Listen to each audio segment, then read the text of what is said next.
revisaremos experiencias de 3 países y también el marco de trabajo y de las recomendaciones de la OPS para fortalecer el primer nivel de atención en épocas tan difíciles. Nos acompañan hoy un grupo de colegas que iré presentando de acuerdo a el momento, pero de primera intención invito al doctor James Fitzgerald, nuestro director del Departamento de Sistemas y Servicios de Salud de la OPS, para que nos dé las palabras de bienvenida y la introducción. Well, thank you very much, Amalia. Good afternoon, everyone.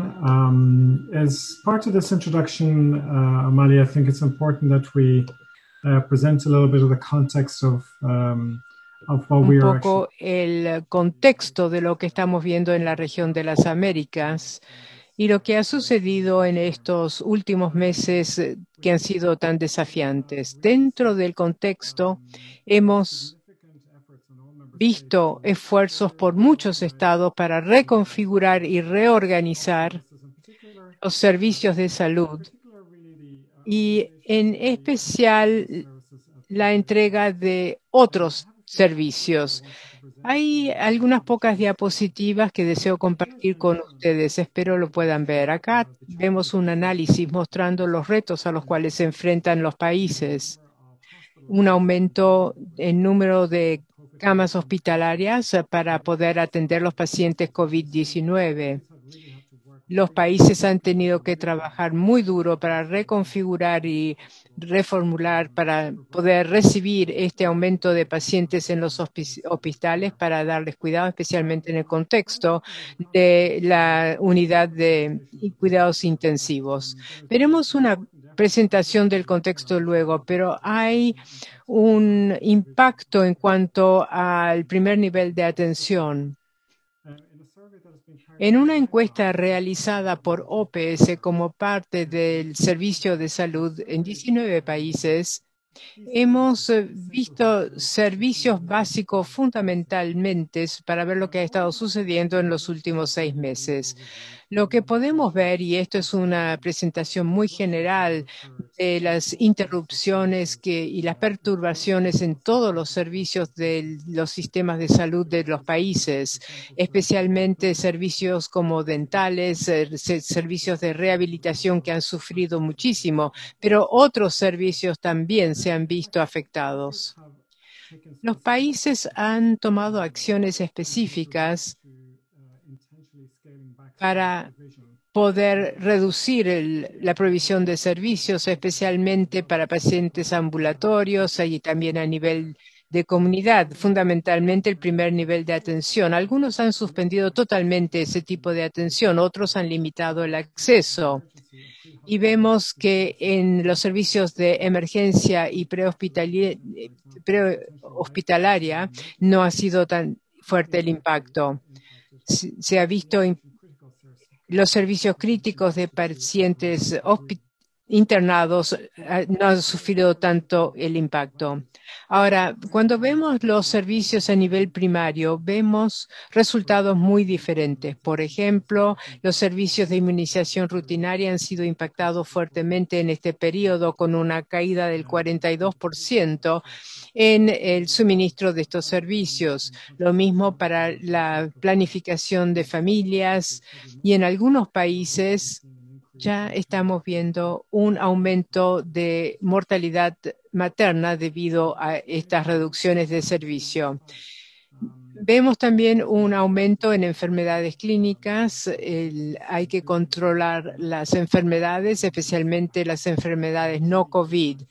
Por ejemplo, gestión de tuberculosis y las pruebas han continuado, pero con cierto impacto. Hay un aumento e impactos significantes en servicios de promoción y prevención.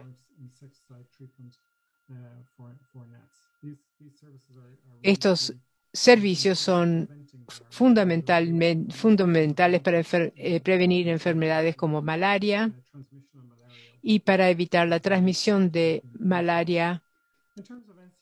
En cuanto a las enfermedades no comunicables, no transmisibles son de preocupación especial. Tenemos al doctor Hannes con nosotros esta tarde. Él es el director del Departamento de Enfermedades No Transmisibles y Salud Mental. Aquí también es un impacto muy importante y algunas de estas enfermedades son condiciones subyacentes muy importantes en el caso de la COVID-19. La salud mental también se ve impactada. Vemos un 20% de reducción, pero la solicitud de servicios ha aumentado en forma importante. El tratamiento oncológico, no solamente al primer nivel de atención, pero también otros servicios, se ha visto afectado de manera importante. Del lado positivo, vemos que el 80% de los países ya han designado cuáles son los servicios fundamentales de salud. En el marco conceptual nos referimos no solamente a los servicios al primer nivel de atención, pero también los servicios de referencia para tener un servicio íntegro de salud. Países deben encontrar los servicios esenciales que desean priorizar dentro del contexto de la COVID-19 y vemos que el 60% de los países ya han agregado recursos adicionales. Hay distintos motivos por estos impactos en los servicios. Se afecta, por ejemplo, los suministros, por ejemplo, las limitaciones de transporte gubernamental, el despliegue de personal, ya que se debe aumentar la capacidad en ciertos hospitales, tales como vimos especialmente al principio de la pandemia, pero también puede ser cuestión del lado de demanda, cuando las personas no van al primer nivel de atención o a veces se han cancelado algunos servicios opcionales para los pacientes.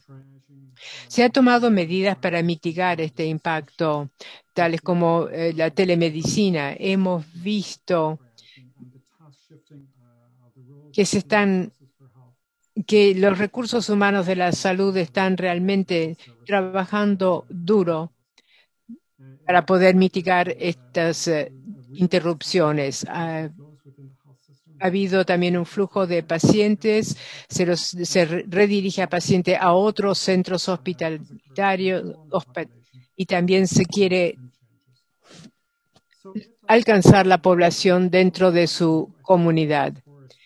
Creo que esto nos da un buen contexto y describe bien la situación actual y espero que después podamos tener una buena discusión sobre el mismo. Muchas gracias, James.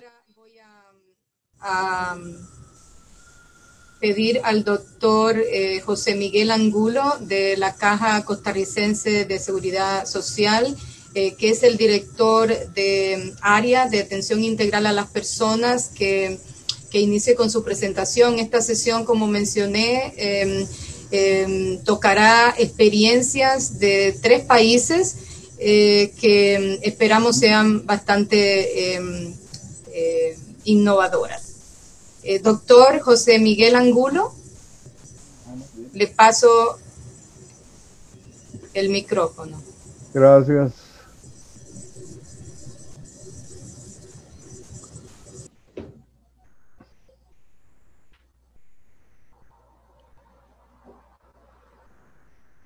Buenas tardes. Mi nombre es José Miguel Angulo, soy el jefe de área de atención a las personas. Nos encargamos del análisis de situación, planificación, diseño y protocolización del proceso de atención y también intervenimos en alguna manera en la fase de evaluación. Hoy nos acompaña también la doctora Jacqueline Monge, que es la jefe de la Coordinación Nacional de Enfermería. Todo un reto, 10-15 minutos para hablar de una respuesta país. Supongo que los demás compañeros deben estar pasando lo mismo. Entre más cosas hay que decir y menos tiempo, más grande es el esfuerzo en consolidar y llevar a una presentación de consenso, pero vamos a tratar de desarrollar la presentación para darnos a entender lo mejor posible y después habrá un espacio para ampliar. Este es un esquema de planificación, pudo haber sido visión objetivo, este es el esquema de planificación de visión estratégica. Nada más para darnos a entender la magnitud de lo que movió, como lo dijo el doctor Fitzgerald, el tema de COVID. Nuevos datos para analizar, hay que definir el problema en términos de vulnerabilidad, trascendencia, sensibilidad a la prevención, hay que dimensionar COVID y aparte de dimensionar COVID, atender todos los demás problemas de salud.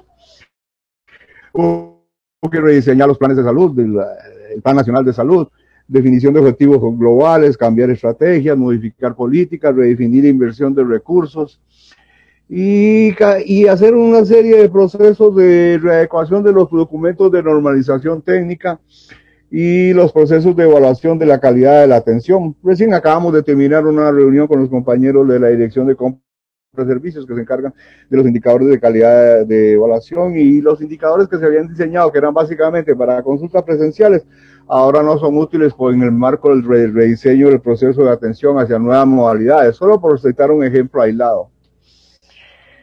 Como les dije, es importante en el caso de COVID definir el problema. Si uno lo tiene definido en términos de trascendencia, vulnerabilidad, sensibilidad a la prevención, alternativas de diagnóstico y tratamiento, es muy difícil tratar a un enemigo que no se conoce, igual que si no hace una evaluación exhaustiva de los condicionantes y determinantes del problema.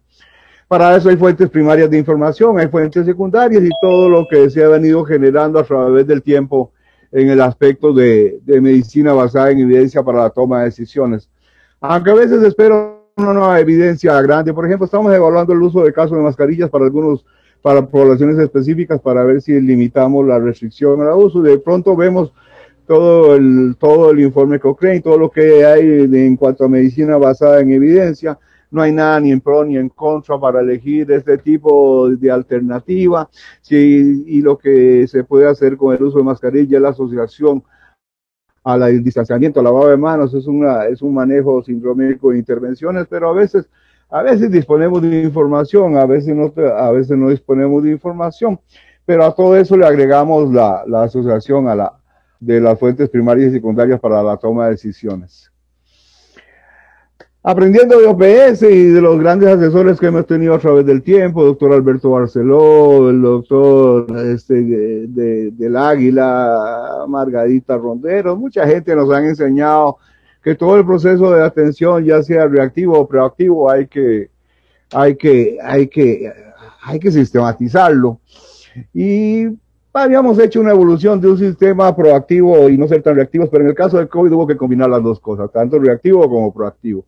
No podemos quedar esperando y hemos intentado sistematizar las intervenciones. Básicamente los elementos claves en la organización del sistema de atención por la que la población más afectada es la población con enfermedades crónicas. El modelo de Wagner adecuado fue de bastante ayuda en este proceso de diseño del modelo. Entendiendo el modelo de atención, cómo organizo yo mis recursos humanos, materiales, financieros, etcétera, para atender un problema de salud. Independiente del nuevo modelo, yo tengo una serie de necesidades y problemas, tengo que organizar mis recursos y en eso se convierte mi modelo de atención. Hay elementos claves que es como la organización del sistema de atención, todo lo que es la garantía de accesibilidad del sistema.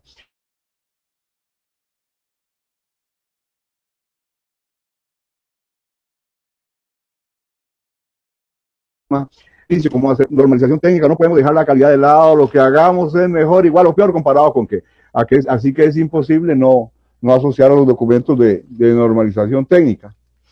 Y luego el inventario y recursos de políticas comunitarias, ya lo vamos a ver más adelante, cómo es de alto impacto en el proceso de atención del COVID, como un sistema local de salud que tanta referencia bibliográfica, tanto esfuerzo, tanta teoría, y al fin encontramos un problema de salud donde todo ese inventario, recursos comunitarios y políticas comunitarias se vuelven efectivos. En el proceso de organización de la atención de salud basado en la información para la gestión, es necesario el diseño de un sistema de información que apoye la prestación del servicio. La información es vital para la toma de decisiones, tanto para la fase de diagnóstico o análisis de situación como para la fase de planificación y para apoyar la prestación del servicio. Lo convencional, lo que sale en conferencia de prensa todos los días al mediodía para la población general, las autoridades, presidente de la República, ministro de Salud, presidente ejecutivo de la institución, gerente médico de la institución, o el experto que se requiera como comisión de emergencias, exactamente. Esto es la información que se hace pública todos los días. Esto es un dato de un par de días, solo para citar el ejemplo. Tenemos los casos confirmados, los casos por nexo epidemiológico, en los que no se ha logrado identificar nexo, los nuevos casos, la población nacional y extranjera. Los cito a manera de ejemplo para que vean la información en términos de sistema de información. Todas las personas que se ven afectadas por COVID y que tienen accesibilidad a los servicios entran por un proceso de ficha de identificación. Doctor Angulo, le voy a pedir que si puede hablar un poquito más despacio para que los intérpretes le puedan seguir. Gracias. Perfecto, con gusto. Ahí me disculpan. Sí. Esta es la información, como les decía, que se les pone todos los días a los compañeros, medios de comunicación, en conferencia de prensa. Aquí pueden ver los casos activos por rango de edad, los casos recuperados por rango de edad, los fallecidos y los casos acumulados. Los casos descartados y las muestras totales. Eso está en un boletín, está disponible en la página del Ministerio de Salud como tanto en la página de la institución. Aquí tenemos la distribución por provincia, residencia y condición. El paciente está identificado en tiempo, lugar y persona, se le hace la ficha de vigilancia epidemiológica, migra el dato a donde los compañeros que les encargan de consolidar la información, y esto es una información diaria, de día a día, los 7 días a la semana, de manera constante, para ver el comportamiento de la enfermedad. Esto es la exposición al público. Y aquí entramos los técnicos medios, igual que muchos de ustedes, los que nos toca sostener el sistema, los que tenemos que hacer análisis de situación, y los que tenemos que entrar en una nueva fase. Como les iba diciendo, la parte de definición de caso, la parte de registro de caso, la parte de la complejidad de ese caso y en qué lugar de la red de servicios tiene que atenderse, la vigilancia de contactos, etcétera, como lo hacen ustedes, lo hacemos nosotros, es esencial. Pero empiezan a tener, para una primera fase de mitigación de la infección, antes de lo que es transmisión comunitaria y ahora lo que estamos viviendo, el proceso de inmunidad de rebaño, a lo mejor de pronto, como todos los sistemas de salud, ya no es posible el seguimiento, el contacto, el registro, etcétera. No importa. Y ahora entramos en una segunda fase donde es aquella población vulnerable a hospitalización y aquella población vulnerable a daño asociado a discapacidad y muerte. Y para los datos de mortalidad, que para muchos en términos de epidemiología no son útiles porque dicen que ya no hay nada que hacer, sí son útiles los datos de mortalidad y son muy útiles, porque hemos identificado a través del análisis de casos de las 700 y tanto de personas que hemos perdido en este proceso, que aquella población en condición de fragilidad, interprétese fragilidad de forma instrumental en fracción de eyección disminuida, insuficiencia cardíaca, cardiopatía hipertrófica, cardiopatía dilatada, lo que es endocarditis bacteriana, valvulopatías, que aquella población en condición de capacidad vital disminuida, asma persistente, enfermedad pulmonar obstructiva crónica, antecedentes de neumectomía, etcétera, todos aquellos pacientes portadores de enfermedad renal crónica en sus diferentes fases, aquellos pacientes portadores de discapacidad o incapaces de realizar sus actividades normales de la vida diaria, vestirse, bañarse, alimentarse, etcétera, que ahí viene todo un grupo de población, pacientes con PCI, pacientes con antecedentes de accidente vascular cerebral, pacientes con artritis degenerativa severa, y todo el perfil de crónicos. Ese grupo poblacional que es vulnerable es el que estamos perdiendo, el que tenemos ahora en cuidados intensivos, y ha sido el perfil epidemiológico. Los datos oficiales ya los tendrán, hay una comisión que está formada por el Ministerio de la Caja, se está analizando caso por caso para tipificar la población. Pasamos a una segunda fase para organizar la respuesta. ¿Quién se nos va a terminar en un hospital? ¿Y quién nos va a terminar en una unidad de cuidados intensivos? ¿Y quién se nos va a morir? Y ahí sí, extremar todas las medidas pertinentes. Y para eso sirven, nos sirve, aquí tenemos la identificación por cantones, la distribución del país. Tenemos que empezar a asociar la mortalidad con la enfermedad crónica, y con la fragilidad para empezar a realizar los cambios pertinentes.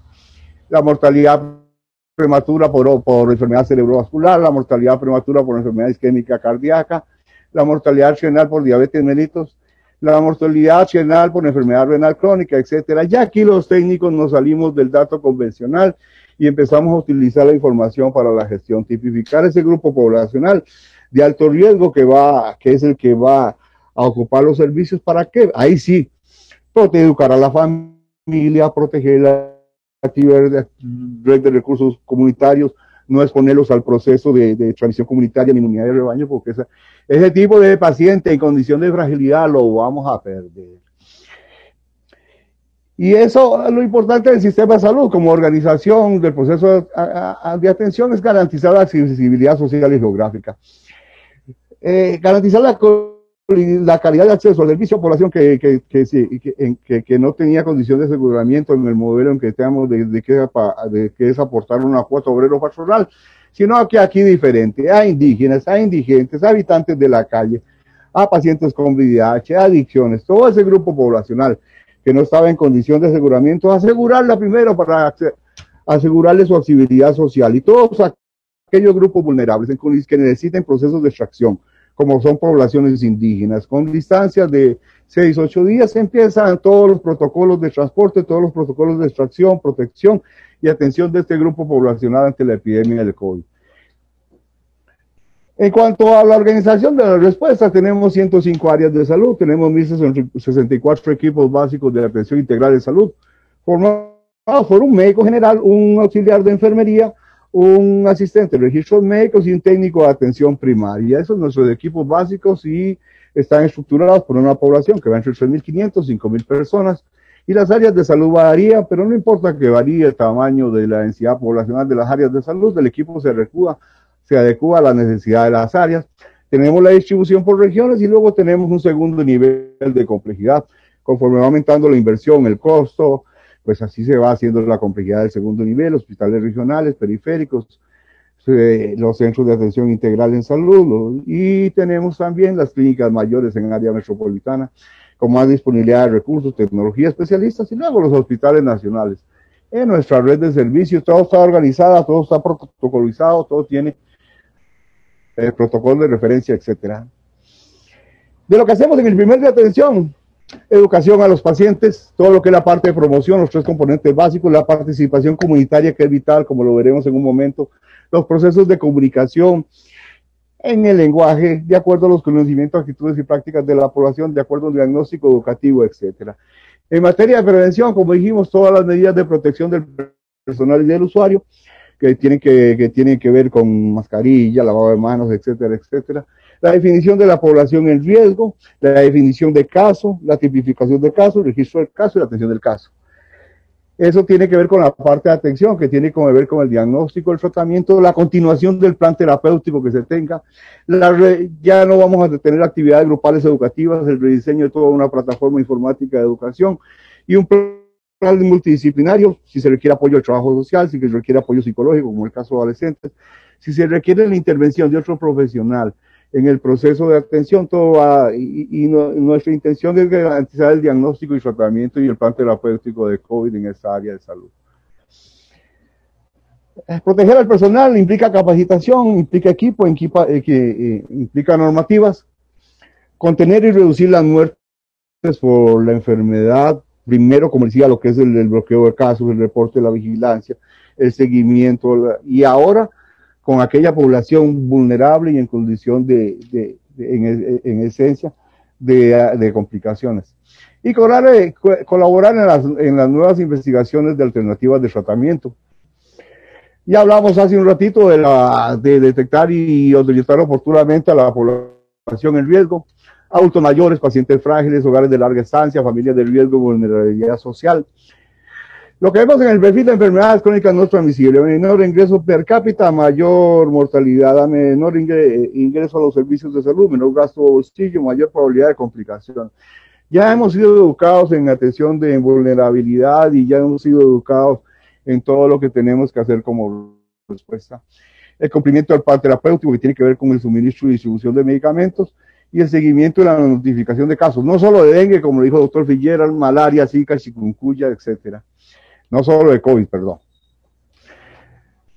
La población en condición de fragilidad, la capacidad vital respiratoria, si no tiene el diagnóstico, se traduce en disnea, la eyección disminuida en edema, disnea, etcétera. No todo es tecnología. Hay muchos signos y síntomas clínicos que son más patognomónicos y diagnósticos de esta condición de fragilidad que nos permite actuar sin necesidad de un cateterismo. Si es necesario, se le hará el cateterismo, si es necesario, se le hará el eco, si es necesario, se le harán pruebas de función respiratoria, pero instrumentar todo el proceso de definición clínica del problema de la condición de fragilidad para iniciar todo un proceso de protección a estos grupos que es el sumamente vulnerable que nos va a ocupar hospitales y el que nos va a ocupar las estadísticas en términos de mortalidad, los déficits de equilibrio, los estados de inmunosupresión primaria y secundaria, VIH compensado, VIH no compensado, artropatías en tratamiento y parálisis cerebral infantil, enfermedad mental severa, todos esos grupos de población vulnerable, empezar a hacer un esfuerzo máximo para protegerlos. Actualmente hay un grupo de compañeros que están circulando por 3 regiones para iniciar el proceso de pilotaje en las regiones con más vulnerabilidad a complicaciones y para iniciar la protección de estos pacientes crónicos. Ya la estrategia será publicada, será definida, que tiene que ver con la respuesta a la transmisión comunitaria, que tiene que ver con la organización de la respuesta al sistema local de salud, que tiene que ver con el inventario y activación de la respuesta comunitaria, para proteger a la población de alto riesgo, como dijimos, y aumentar las medidas de protección en esta población altamente vulnerable.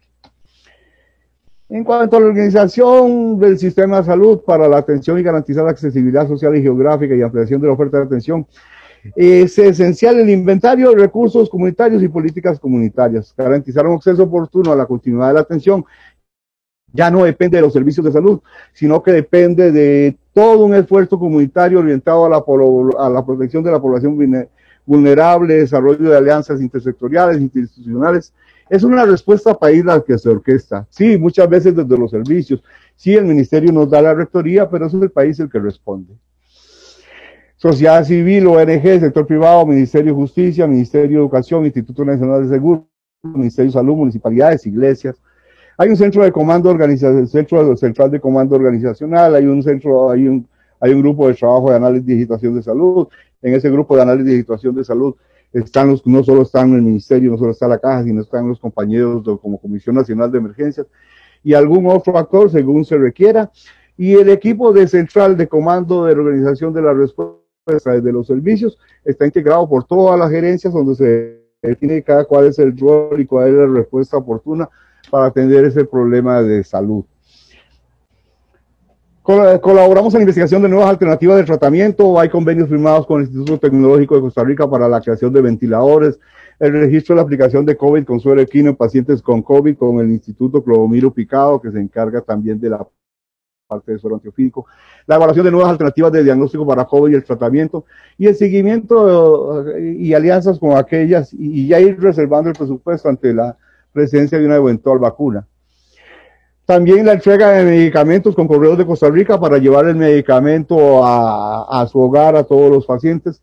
La aplicación de suero equino en alianza con la OCR, las boletas de reporte obligatorio, la toma de muestras con el Laboratorio Nacional de Certificación, que es el INCIENSA, el Instituto Nacional de Nutrición en Salud, la entrega y retiro de las órdenes sanitarias por parte del Ministerio, las incapacidades, el seguimiento de casos y el uso de camas de internamiento. El Instituto Nacional de Seguros se encarga de toda la parte de riesgos y atención asociada a la. Hi, how you doing? It's Casimiro from Pajo. Sorry, I'm calling because we sent an email to. Le enviamos un correo. Perdón.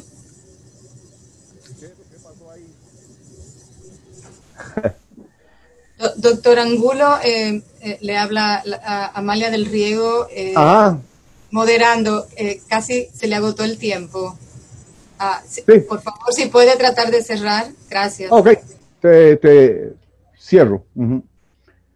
El diseño de la prestación de servicio, que es muy importante, todo lo que es la organización del proceso de atención, los casos sospechosos de COVID, hacerles un proceso de triage y no mezclarlo con la población no COVID, etcétera. Y el objetivo general es contener la muerte y reducir la muerte por enfermedad, que es normal el proceso de atención. En la parte que nos pidieron de inversión de infraestructura, 626 funcionarios más para sustituir las nuevas unidades de COVID, 227 camas, elevamos a 287 la capacidad hospitalaria, los turnos de consulta se ampliaron y se diseñaron nuevas tecnologías para nuevas modalidades de consulta, que es la parte tecnológica, consulta virtual, todo lo que es la parte de teleconsulta. Se activaron todas las plataformas, SID web, SID móvil, Teams, Zoom y todo lo que fuera necesario para activar los procesos de comunicación con los pacientes.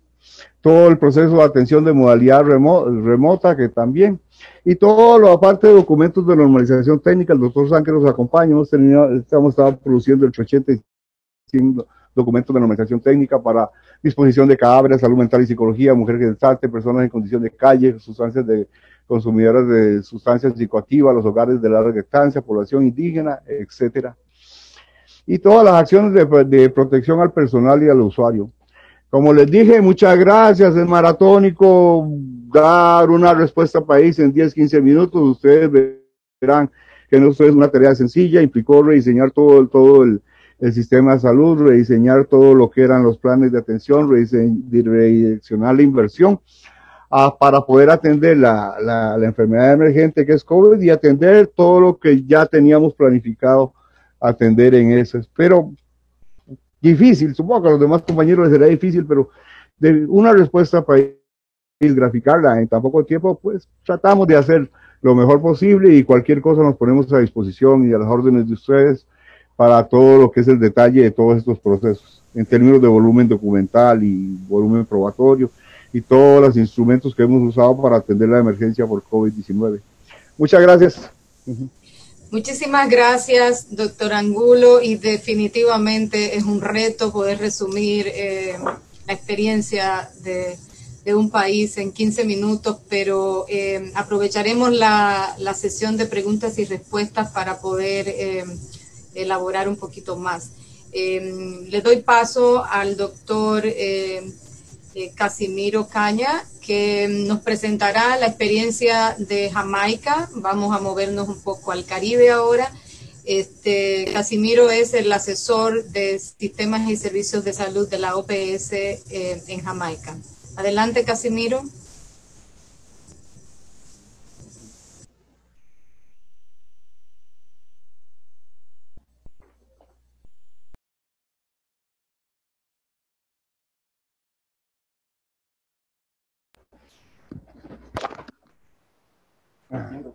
Sí, no, usted se ve. Ajá. Dile aquí. No es ahí. ¿Otra vez ahí? No, aquí. Casimiro. Hi, good afternoon. Can you hear me? ¿Me pueden escuchar? Aquí estoy.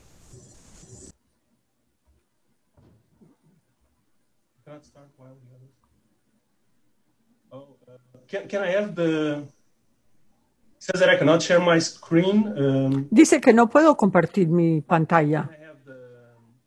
¿Será que me pueden autorizar? Oh, here, sorry. Aquí está. Aquí está. Okay, thank you so much.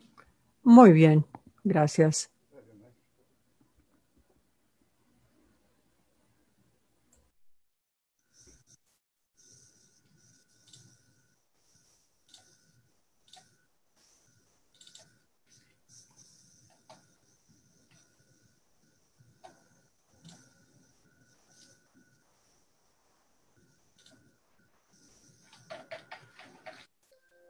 Thank you so much. Thank you so much for the invitation. Muchas gracias. Gracias por esta invitación. Gracias por organizar este webinario. Qué buena idea. Estos países están enfrentando la pandemia de COVID-19, enfrentando ciertos desafíos, de modo que es bueno que compartamos las experiencias de nuestros países. Vamos a hablar de las innovaciones, el fortalecimiento del sistema de atención a la salud. Gracias por la invitación a este webinario. Les agradezco. Quería presentar muy rápidamente lo que es la situación actual en Jamaica y creo que esta lámina explica. Y lamentablemente no nos pudo acompañar el jefe médico del sistema en Jamaica hoy. Lamentablemente no nos pudo acompañar. Entonces no vamos a ver todo el sistema, sino las partes más destacadas de lo que se ha hecho. En este momento tenemos un rebrote de casos. La situación se ha clasificado como de transmisión comunitaria desde el 2 de septiembre, con 5.510 casos, 432 y 77 muertes. El 60% de los casos totales están en 2 de las 14 divisiones geográficas, o sea que hay bastantes casos en Kingston, Jamaica. Esa es la situación. Este recrudecimiento de casos ha puesto al sistema de salud bajo presión. Estos son los datos, la tasa de ocupación. Pueden ustedes apreciar acá que las camas de UCI están en 50%, donde hay alta dependencia 80% y camas en aislamiento 76% es el nivel de ocupación, pero especialmente en el sur, en donde están en 98%. O sea que eso quiere decir que hay una cama que está disponible. Las otras regiones aún tienen la capacidad. Y eso muestra básicamente la presión que está sufriendo el sistema en este momento. La capacidad para el sistema hospitalario y el poder enfrentar estos casos han estado bajo tensión desde el primer caso de COVID el 10 de marzo hasta fines de septiembre, donde estamos ahora. O sea que de marzo a septiembre hubo tiempo para preparar el sistema sanitario para este aumento en los casos. Nosotros revisamos la capacidad hospitalaria, hacemos modelación, vimos un aumento y este plan mostró un aumento en camas. Ven ustedes el aumento de 10 a 28 camas para cuidado crítico y también camas aislamiento de 15 a 325. O sea que ahí hubo un aumento de capacidad muy importante. Y también establecer un sistema central de manejo de camas. Y eso para asegurar que el uso de estas camas optimice la capacidad actual. Eso es porque el Ministerio de Salud ha establecido 4 unidades de campo, unidades para los casos que podemos ver. Se habla de unidades de campo con 40 camas, o eso ha servido para aumentar la capacidad. Aquí en el caso de Jamaica, además de ampliar la capacidad de camas en los hospitales, se enfatizó fortalecer el primer nivel de atención. Y aquí ven ustedes el mapa. Los puntos son primer nivel de atención. Esos son los centros locales de atención de salud. Estos esfuerzos fueron anteriores a COVID, donde se le dio importancia al primer nivel de atención y se ha formulado la visión para el 2030, dando una dirección estratégica, las prioridades para fortalecer el sistema de salud, básicamente para ese primer nivel. La idea es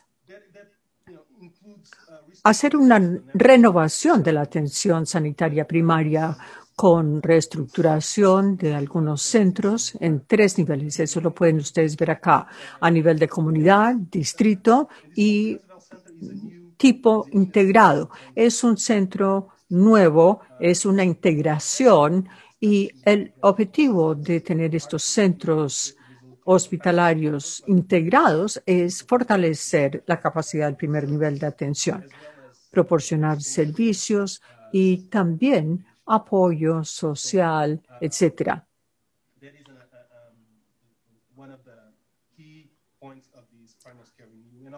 Es esa una de las consideraciones más importantes. Y este centro sanitario integrado sirve para mejorar la comunicación sobre los servicios de salud. Y aquí hay un componente importante de digitalización para mejorar la comunicación. Y creo que eso es sumamente crítico en los momentos actuales de COVID-19. Es importante que podamos compartir información, que podamos estar en contacto. En cuanto a la implementación de la visión de atención primaria para la salud, uno de los proyectos clave es un proyecto que apoya el Ministerio de Salud para fortalecer los sistemas de salud. Es una inversión importante, una de las inversiones más grandes, $100 millones estadounidenses en los últimos años. Y aquí la idea es mejorar la infraestructura de los centros. No estoy hablando de centros de salud nuevos. No, estamos mejorando los centros ya existentes. Establecer un modelo de atención para las CNTs. Concentrarnos en los sistemas centrados en la persona y en la comunidad y hacer digitalización de los servicios para así mejorarlos.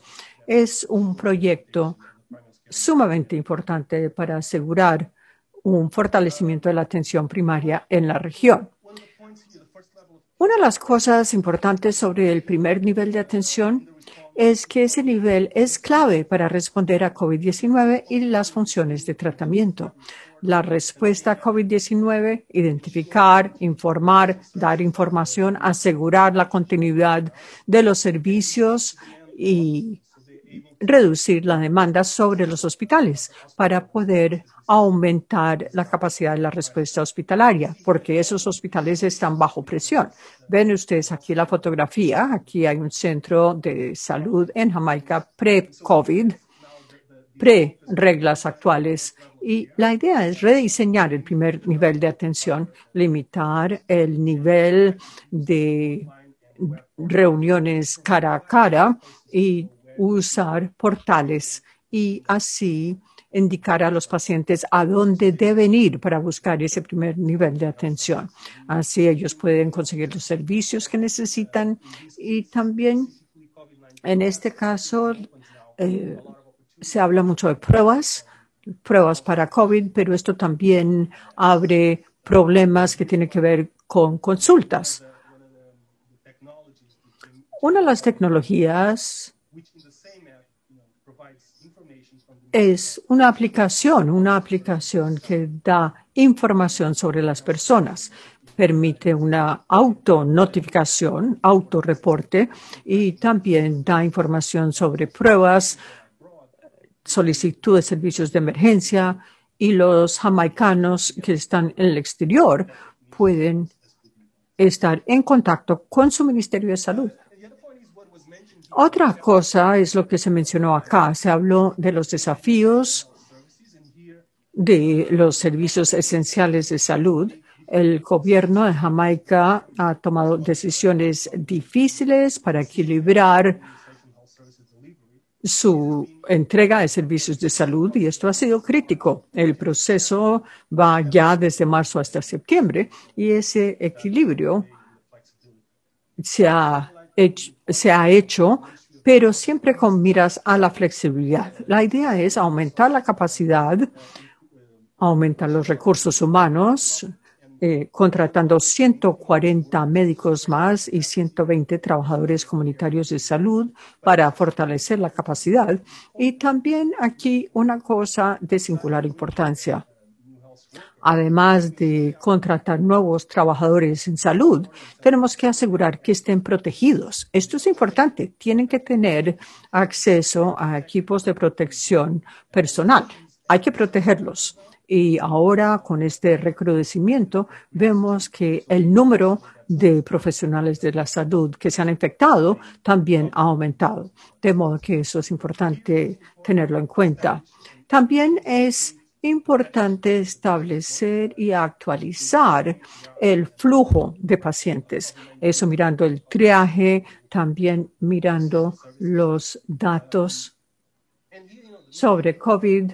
Y aquí la idea de rediseñar los servicios de salud es seguir un enfoque diferente. En vez de esperar en el centro de salud a que acudan los pacientes, están siendo más proactivos. Salen buscando las comunidades más vulnerables. Aquí ven ustedes en la foto las unidades móviles. Ellos van a las comunidades para hacer pruebas, dar consultas, orientación, y hay otros servicios que se están diseñando. Atención en el hogar y también mucho potencial para teleconsultas, telesalud.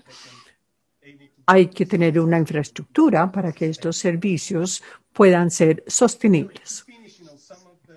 Para concluir, algunos de los desafíos, y aquí una de las cosas que tenemos que encarar ahora es, a medida que se recupera la economía, hay que seguir controlando la pandemia. Y a la vez, cuando se recupera la economía, lo más probable es que haya un aumento en casos. Entonces, estas convergencias requieren políticas económicas, sociales, sanitarias, que también tienen que coordinarse. Sabemos que esto no es algo nuevo, pero la pandemia muestra muy claramente la relación, la importancia de atacar ambas dificultades. Entonces, la respuesta de marzo hasta la fecha ha sido fortaleciendo la colaboración con otros ministros. Aquí se está hablando de reabrir las escuelas. Eso requiere coordinación con el Ministerio de Educación, pero también coordinación con el Ministerio de la Hacienda para reactivar la economía, pero a la vez asegurar, proteger la salud de los trabajadores. Esos son los desafíos, además de la coordinación. Coordinación para que haya este enfoque de todo el gobierno, toda la sociedad.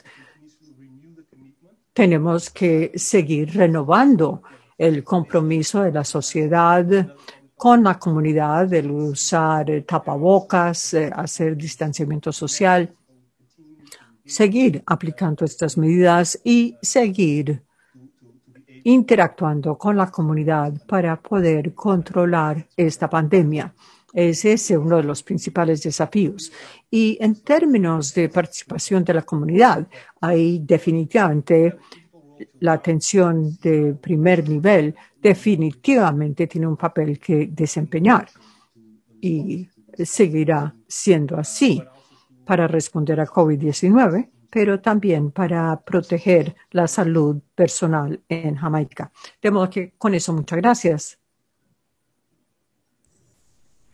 Muchísimas gracias, Casimiro, y también por estar dentro del tiempo. Le doy paso ahora a la doctora Maida Barrios. La doctora Maida Barrios es la directora nacional de atención primaria de salud de Paraguay.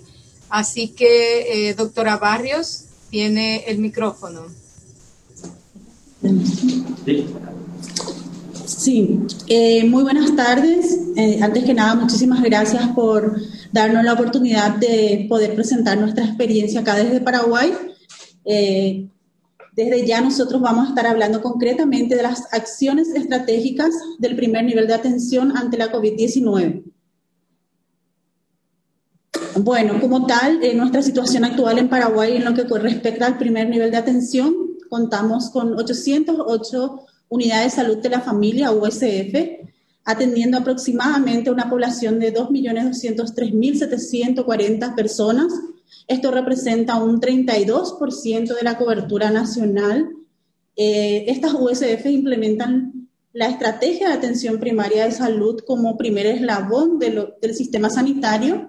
Están distribuidos en 249 distritos de las 18 regiones sanitarias del país. Representa a nivel distrital un 98% y están ubicadas en las zonas donde hay mayores poblaciones de vulnerabilidad. Como podrán ver, la imagen, una distribución en el mapa de georreferenciamiento en tiempo real de las USF acá de Paraguay. Esto está disponible en la página web del Ministerio de Salud. Este gobierno ha apostado fuertemente en el fortalecimiento de los recursos humanos. En Paraguay llevamos 11 años vamos a cumplir de la implementación de la estrategia de atención primaria de salud, y este ha sido uno de los gobiernos que ha apostado fuertemente en poder completar las brechas que tenemos en lo que es recursos humanos y mejorar en lo que es infraestructura. Como verán, la USF es el espacio físico en el cual nosotros desarrollamos las actividades y el equipo de salud de la familia es el recurso humano con la que cuenta esta USF, que está contemplado en un manual de funciones donde debe contar con un médico, un licenciado en enfermería u obstetricia, técnicos auxiliares, agentes comunitarios de salud y promotores indígenas de salud. En lo que fue el contexto de la pandemia se han incorporado un total de 146 recursos humanos distribuidos en estos grupos ocupacionales para justamente completar aquellas unidades de salud de la familia que estaban con equipos incompletos. Actualmente contamos con un total de 4.453 funcionarios en todo el país. En cuanto al fortalecimiento de infraestructura en atención primaria de salud, también se ha apostado en lo que es la reconstrucción o readecuación de 300 unidades de salud existentes actualmente de las 808 y ampliar a 402 nuevas USF en todo el país para llegar a una cobertura de 65%. En lo que va de la pandemia fueron habilitadas 3 USF nuevas, fueron refraccionadas 30 y actualmente tenemos pendiente a inaugurar 42 USF nuevas para lo que termine el año. Como podrán ver en la imagen, vemos una USF con la estructura pequeñita existente y al lado la estructura actual a la cual se está adaptando a nivel país.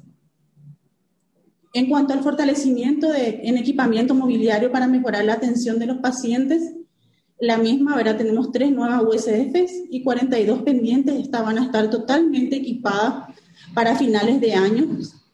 Y se han adquirido 100 detectores de latido fetal, 800 saturómetros para adultos, tanto adultos como pediátricos, para las 18 regiones sanitarias distribuidas en todo el país, para mejorar la resolutividad y seguimiento de los pacientes. Esto fue a pedido de los colegas, justamente en el caso de detectores de latido fetal, para el seguimiento de las embarazadas, y lo hemos adquirido con apoyo técnico de la OPS acá en Paraguay.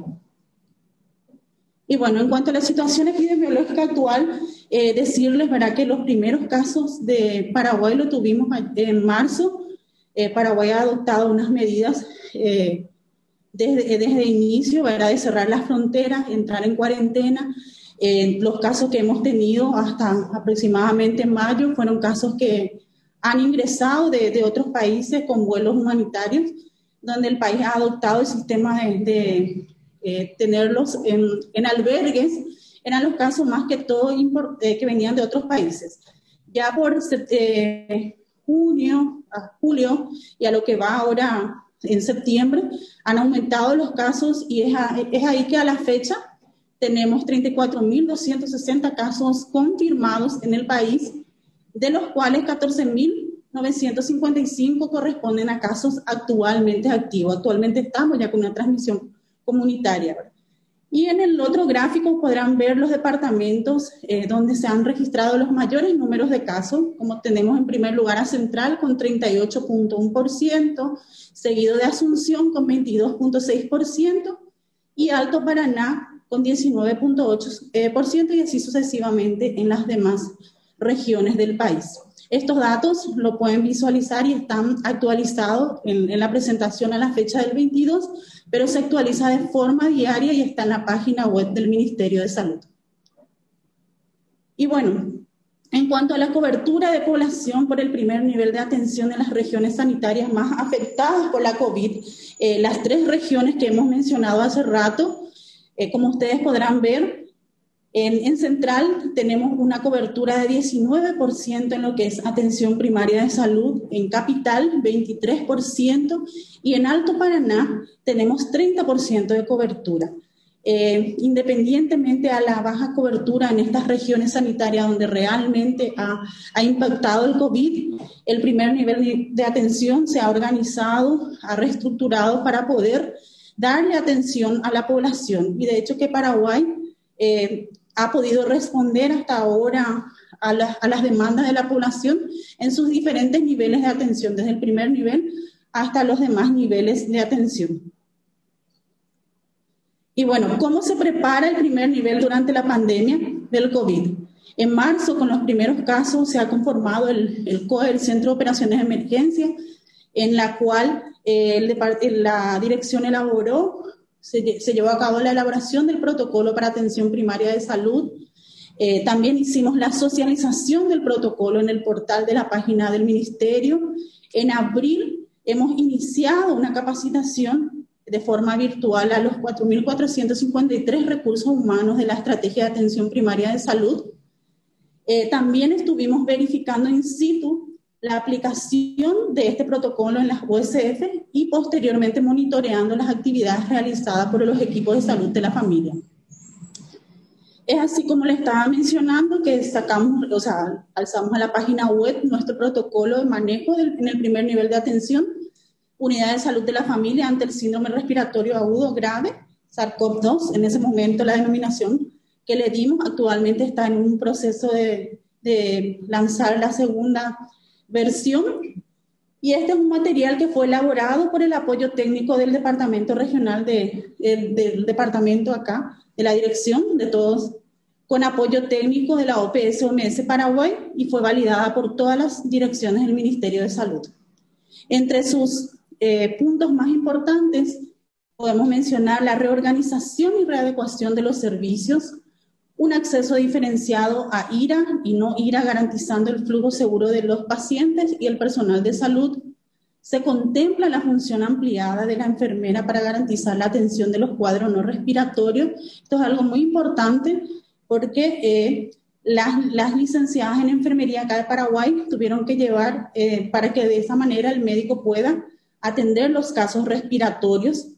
La utilización correcta de los equipos de protección individual, la utilización correcta de los procesos de control de infecciones.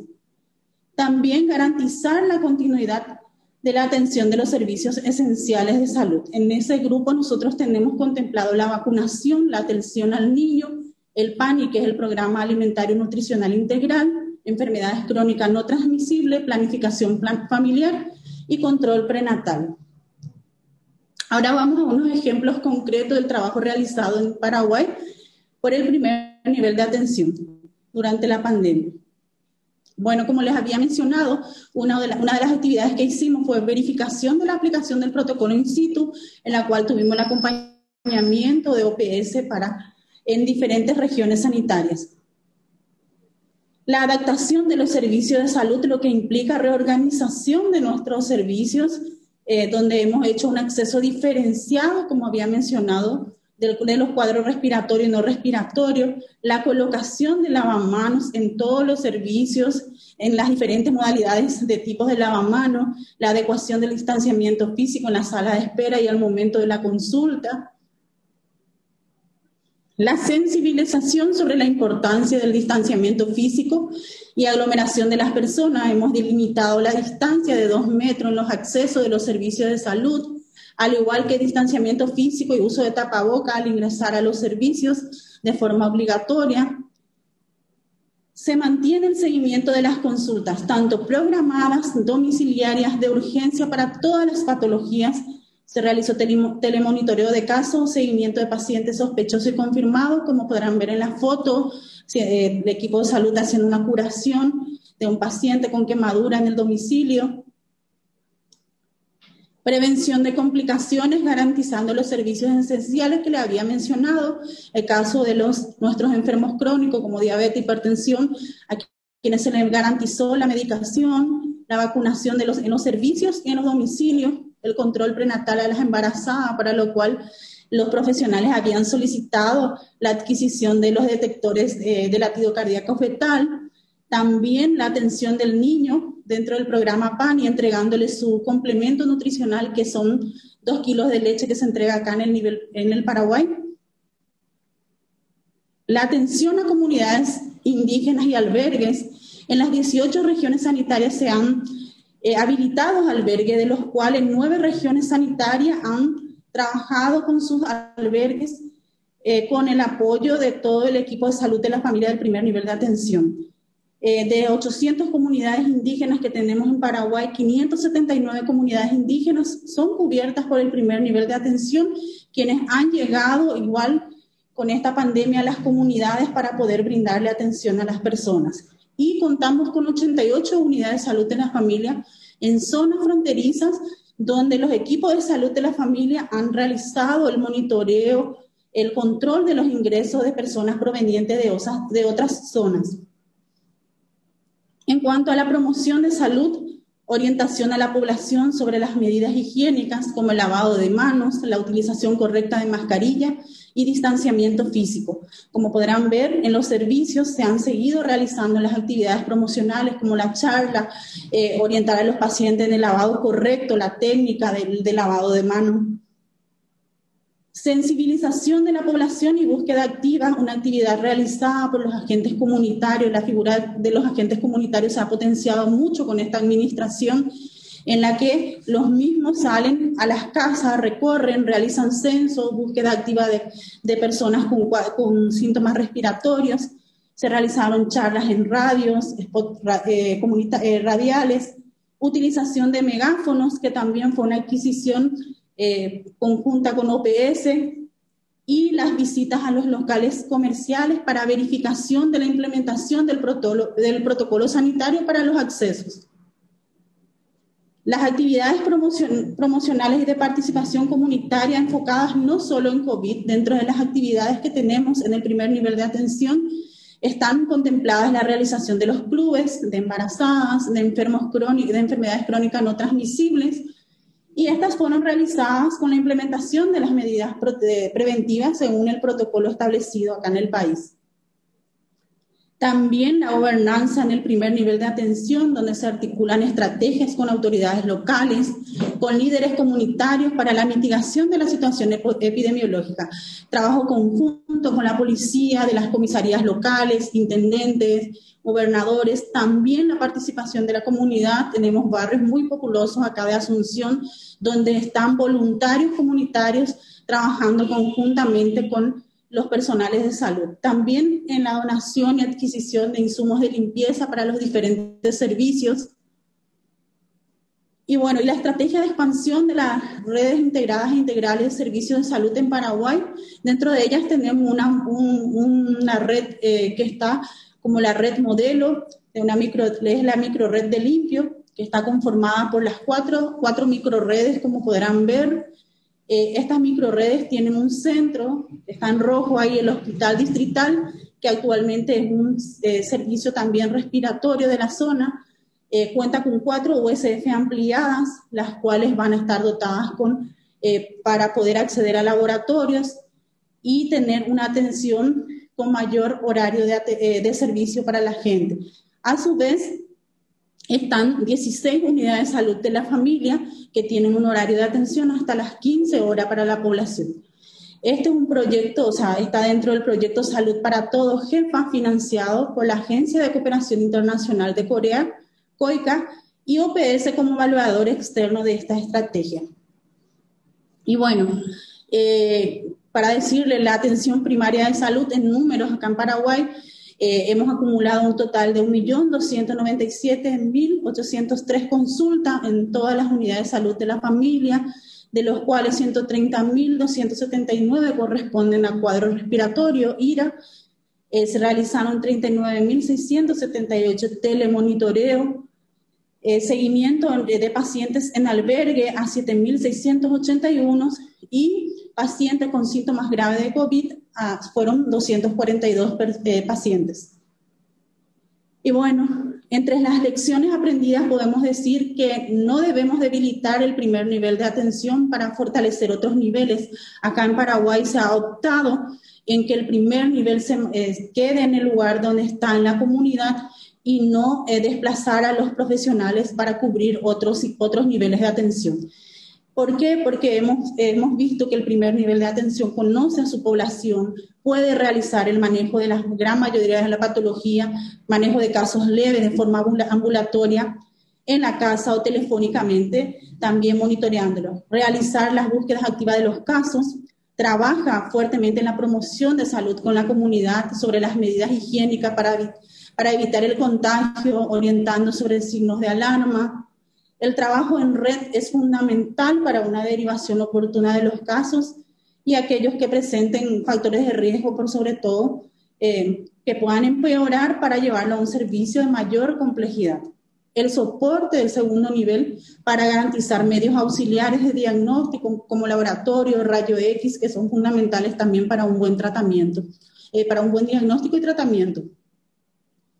Y bueno, en cuanto a los desafíos, nosotros le habíamos pasado en las primeras presentaciones la baja cobertura que estamos teniendo a nivel país y por sobre todo los departamentos que han sido mayormente afectados. Y podemos decir que nuestro gran desafío es justamente aumentar el número de USF, garantizando con ello los equipamientos necesarios, recursos humanos, insumos, medicamentos necesarios para el buen funcionamiento y de esta manera mejorar nuestra cobertura y acceso, mejorar la concienciación de las personas, la familia, la comunidad, de la importancia del cambio de comportamiento social y cultural para disminuir los contagios.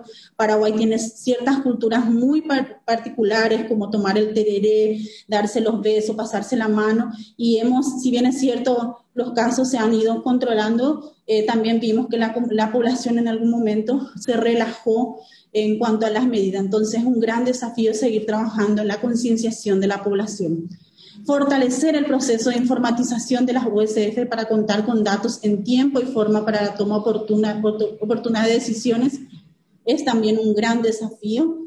Fortalecer el trabajo en red con el segundo nivel para la derivación oportuna de pacientes, por eso les pusimos el ejemplo de Limpio, que es el modelo de red que estamos queriendo adoptar en todo el país.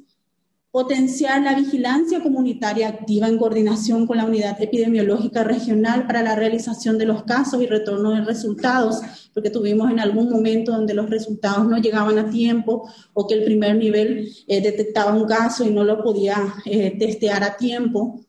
Garantizar la disponibilidad de los medicamentos e insumos del listado de medicamentos esenciales. Paraguay tiene un listado de medicamentos esenciales y los medicamentos para el primer nivel y hemos tenido en algún momento la falta de algunos de estos medicamentos.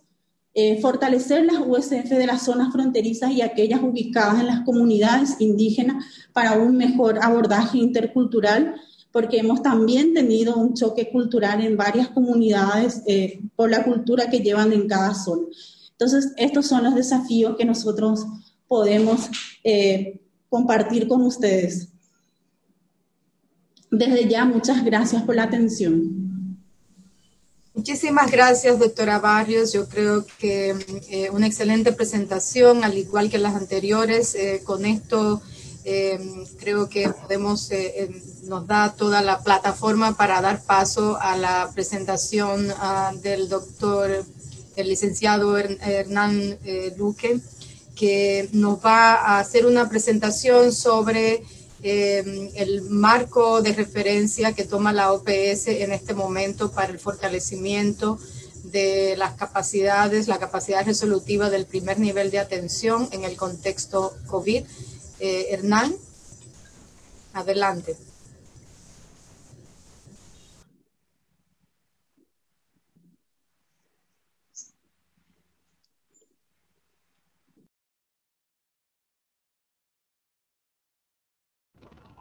Muy buenas tardes. En la tarde de hoy queremos agradecer en primer lugar a todos los expositores que nos han precedido explicando y exponiendo las experiencias que se han tenido en los países en relación a lo que ha sido la participación del primer nivel en la respuesta a esta pandemia. Queremos hacer una breve presentación.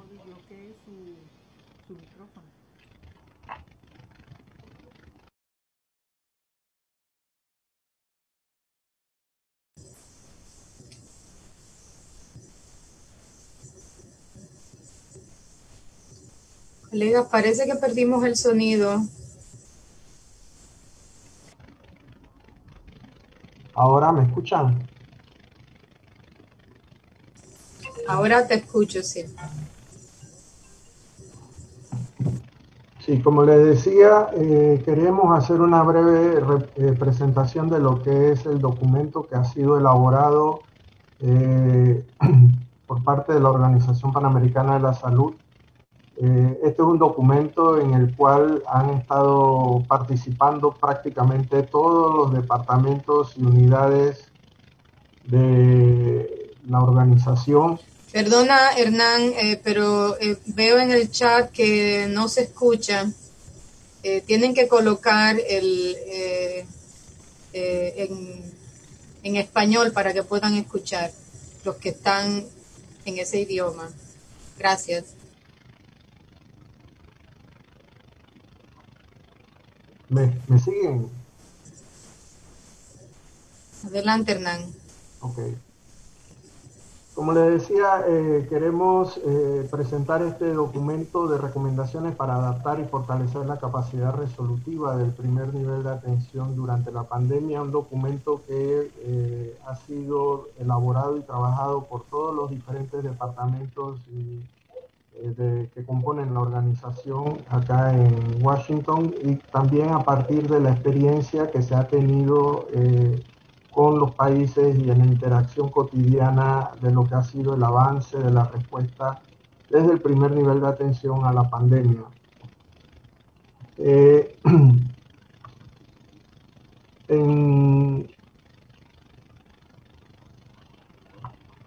documento parte de una serie de antecedentes que son de referentes importantes para poder entender el planteamiento que hace el documento que estamos presentando. Parte desde el reconocimiento de la estrategia de atención primaria, la organización de las redes de servicios de salud, la estrategia de acceso universal a la salud y de la cobertura universal de salud. Perdona, Hernán, que te interrumpa, pero sigo viendo en el chat que no hay audio. Le pido a los colegas de CMU y que nos apoyan, que por favor nos asistan en este momento. Para ver si... les recuerdo que los que están escuchando en español tienen que cambiar al canal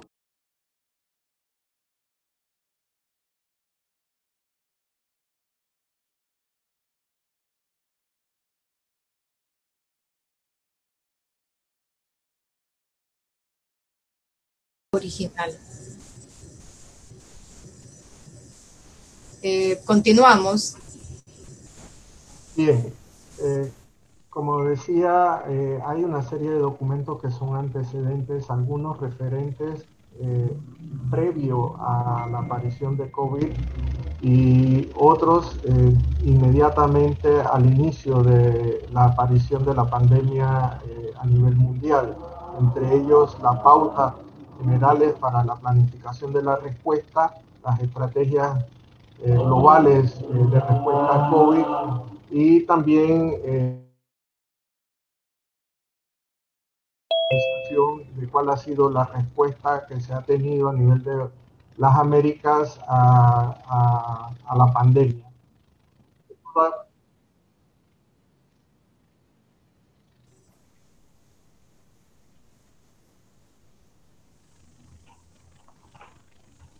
A ver. Estoy...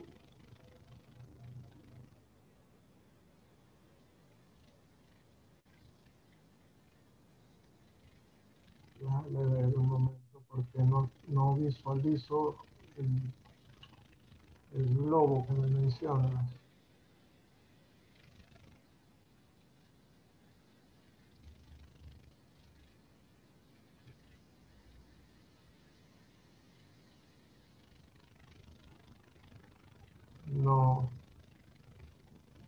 No tengo.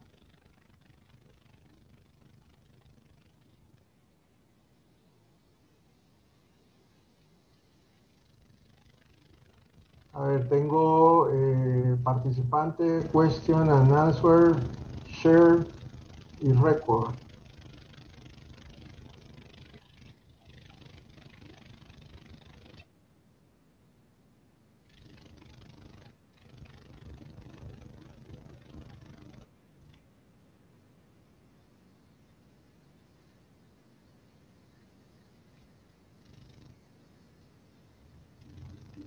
Sí, decía pues que estos antecedentes han inmediatamente.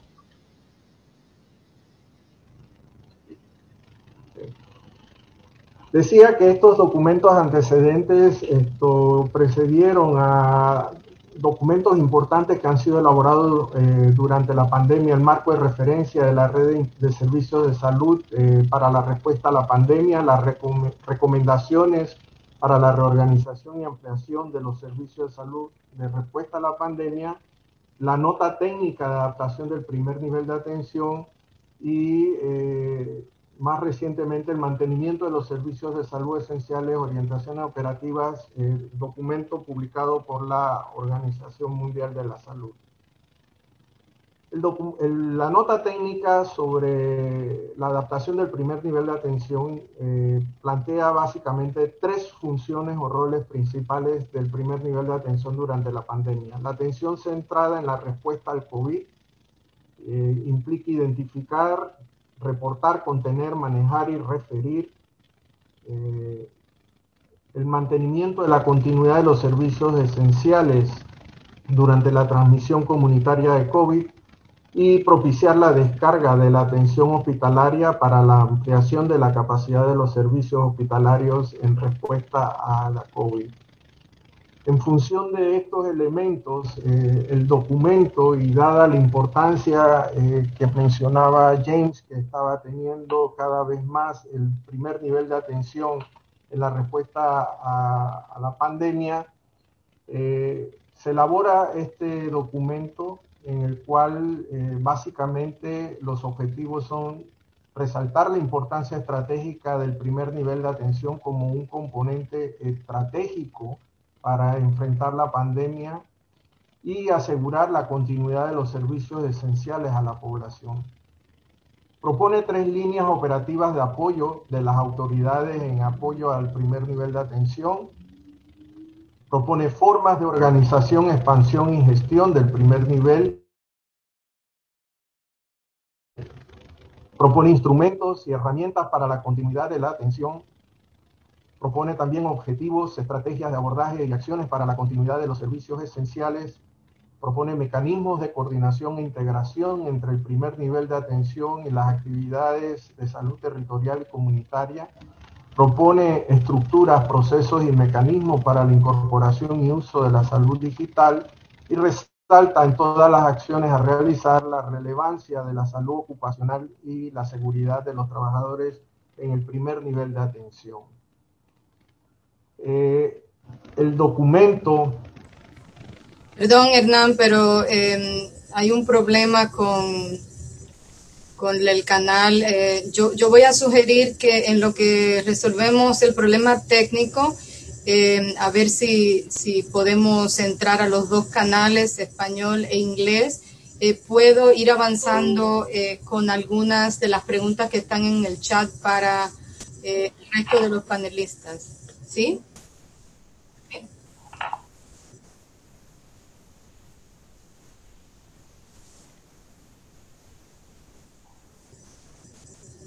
No, a Hernán ahora lo pueden escuchar. Lo que no tenemos es audio en inglés.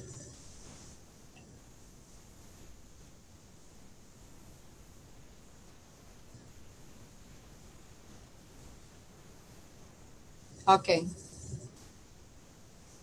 Perfecto. Entonces, sí.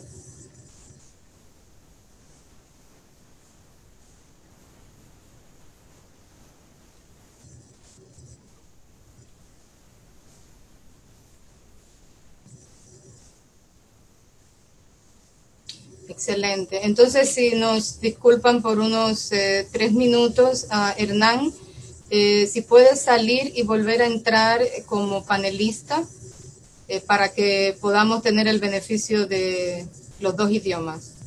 Gracias.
Hernán, creo que te veo de nuevo en pantalla. ¿Podrías intentar ahora subir la presentación? Bueno, estas cosas pasan con la tecnología, pero es importante que podamos tener el beneficio de la traducción a los dos idiomas. Así que les pedimos disculpas y ya casi estamos.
Sí,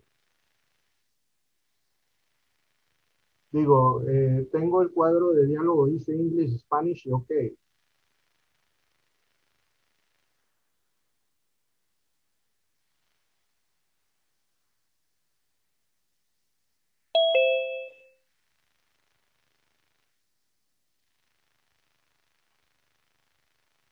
No, al lado de,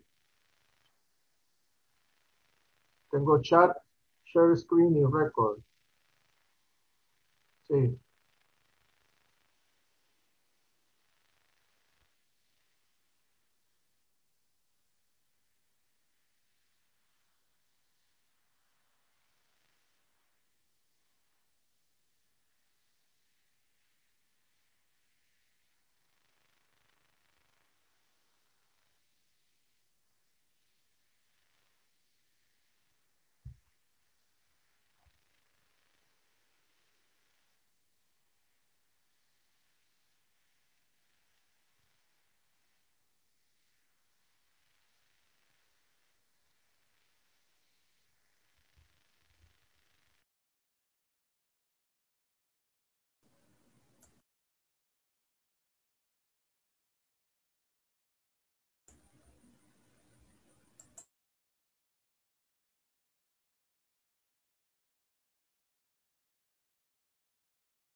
Bien, el documento plantea básicamente, en base a la experiencia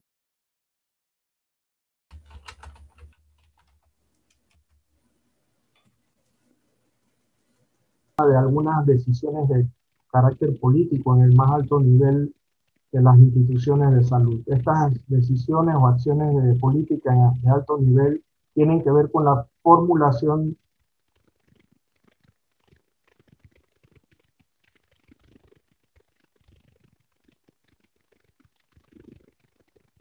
formulación de reglamentaciones nuevas y flexibilización o reformulación de marcos técnicos jurídicos, incrementar recursos presupuestarios extraordinarios según las modalidades de asignación presupuestaria o de compras de servicio, y aplicar políticas de información y de retroalimentación sistemática a nivel comunitario. Son 6 básicamente las acciones que propone el documento de cara a fortalecer la capacidad resolutiva del primer nivel de atención. La primera de ellas es reforzar el primer nivel de atención, sobre todo en lo que son los equipos básicos de salud.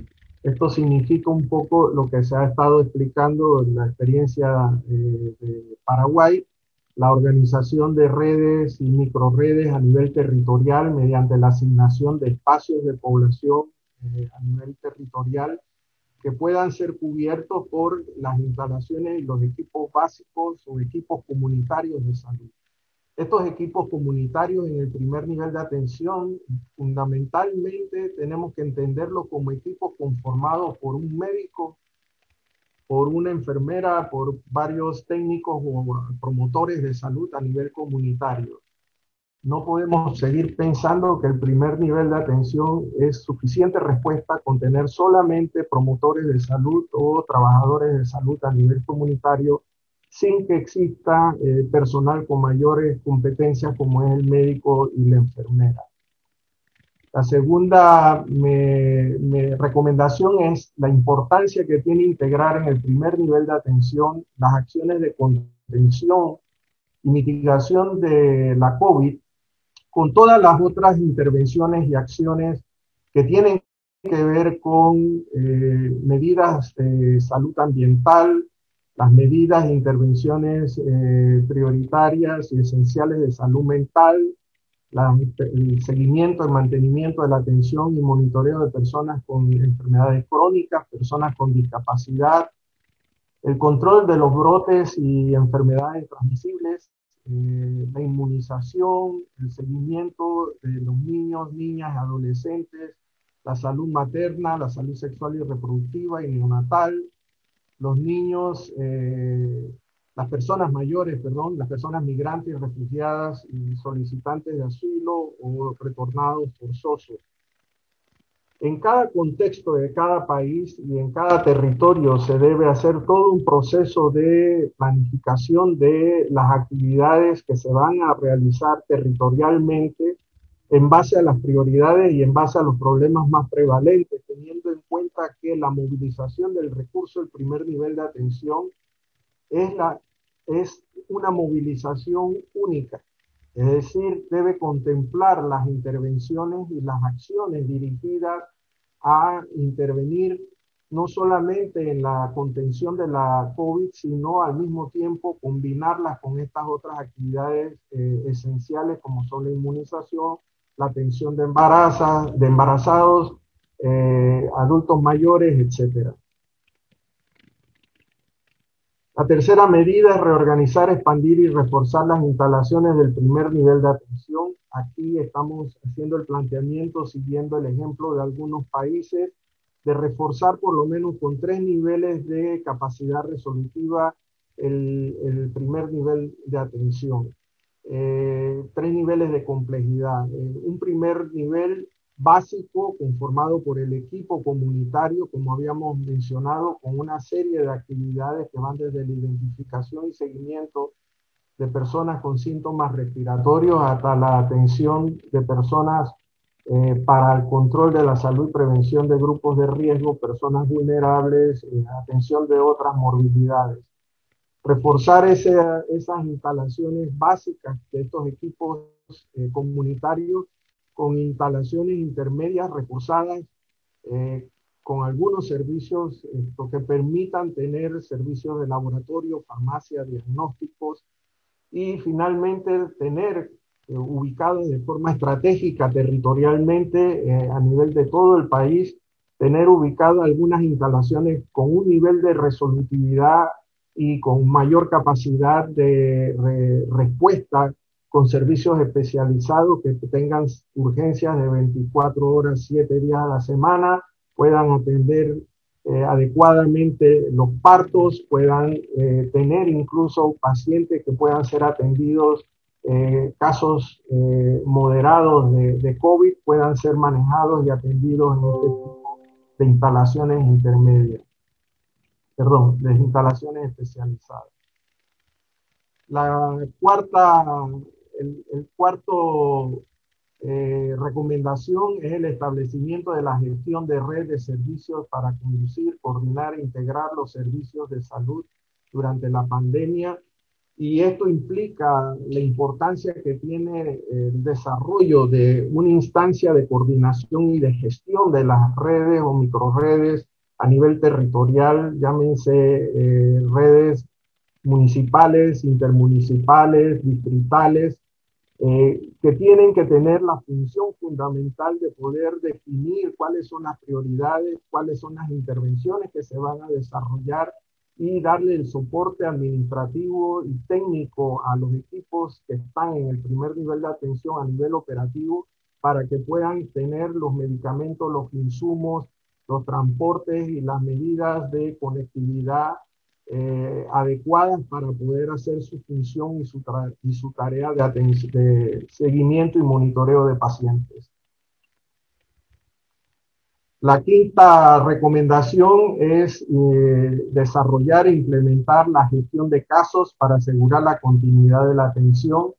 Acá, importante la figura de un gestor de casos que pueda darle seguimiento al monitoreo de todos los pacientes, tanto leves como moderados, como de aquellos pacientes que por condiciones de vulnerabilidad, ya sea por razones de embarazo, ya sea por condiciones de diabetes, hipertensión o salud mental, requieren tener un seguimiento y para lo cual el apoyo con tener estructurado algoritmos, guías, protocolos que permitan operativamente en el primer nivel de atención saber cómo manejar los casos y en qué momento referirlo a un nivel superior. Y finalmente, la sexta recomendación es la transformación digital de los servicios en el primer nivel de atención. En esto se ha trabajado mucho, hay experiencias de todo tipo en los países, utilizando la teleconsulta o telemedicina en el primer nivel de atención. También la importancia que tiene el uso de los expedientes en la medida de las posibilidades, el uso de expedientes y medios digitales para poder realizar pruebas en tiempos reales, poder aprovechar la tecnología digital que permita tener un registro de datos de pacientes en línea y de esa manera poder tener no solamente un monitoreo de los pacientes, sino al mismo tiempo poder hacer una programación y coordinación adecuada del traslado y movilización de pacientes que sean necesarios. Aparte de, evidentemente, todo el registro de información que se requiere para darle seguimiento al monitoreo de las estadísticas y del comportamiento de la pandemia y su impacto en la población. Bien, de manera resumida, pues con esto queríamos hacer esta breve presentación. Queremos pedir excusa por todas las inconvenientes que hemos tenido y muchas gracias. Muchas gracias a Hernán y de nuevo disculpas por los problemas técnicos. Como realmente se nos pasó bastante el tiempo, no vamos a poder hacer una gran discusión. Hay muchos comentarios en el chat, también en la sesión de preguntas.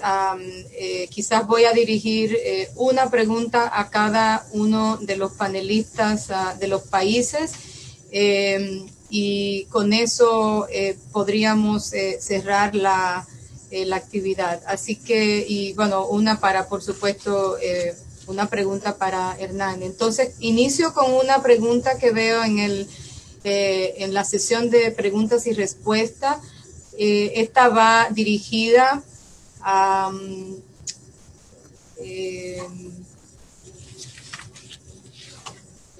ver, porque tienen nombres, al doctor Angulo. Doctor Angulo, si podía compartir la experiencia en cuanto a las implicaciones presupuestarias para la Caja de la Seguridad Social en Costa Rica de lo que significa la pandemia. Adelante, doctor Angulo. Buenas, ¿me escuchan? ¿Sí? Sí, lo escuchamos. ¿Se escucha? Ok. La institución tiene un presupuesto regular, tiene un presupuesto regular en cuanto a lo que es inversión, digamos, en todo lo que era la respuesta esperada pre-COVID, de todo el proceso de atención de los problemas de salud de la población, en un paquete de intervenciones está diseñada.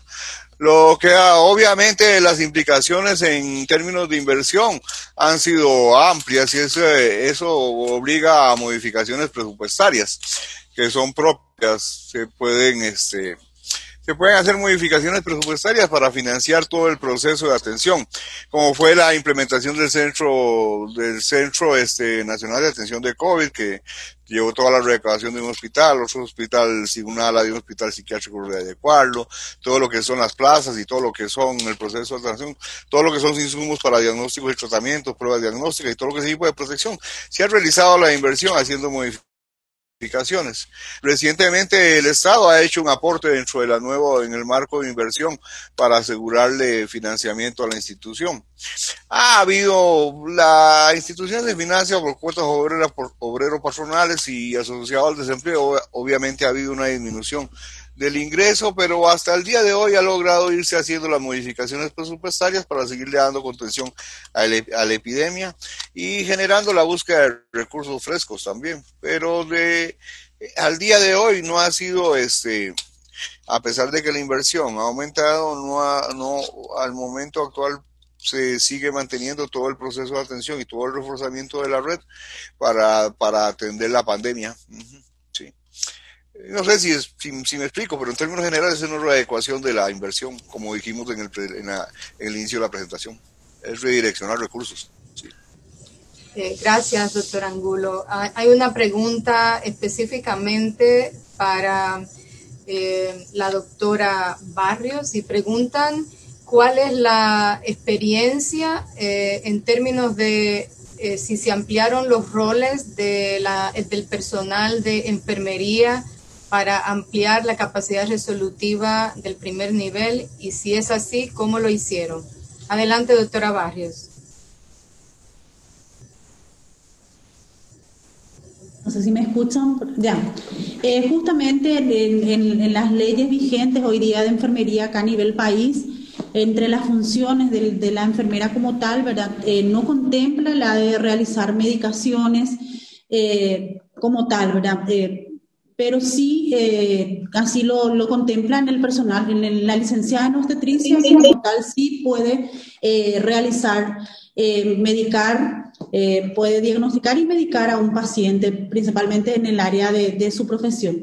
En este caso específico, en vista que nosotros no tenemos contemplado que las licenciadas en enfermería puedan hacer medicaciones sin una prescripción del médico, lo que hemos hecho es, para garantizar el servicio a nivel país, porque hemos dividido ese equipo humano que le estaba mencionando, integrado por el médico, licenciado y auxiliar, designándole funciones a cada uno del equipo para poder de esa manera garantizar la atención. En este caso, lo que las licenciadas en enfermería han hecho, porque la gran mayoría de las USF cuentan en su mayoría con licenciadas en enfermería, el número de licenciadas en obstetricia es menor, entonces esas licenciadas en enfermería cumplieron el rol de poder realmente diagnosticar y brindar un tratamiento. En aquellos casos que tenían ciertas dudas, era con acompañamiento telefónico también de su médico, porque la unidad de salud de la familia se dividió en dos partes,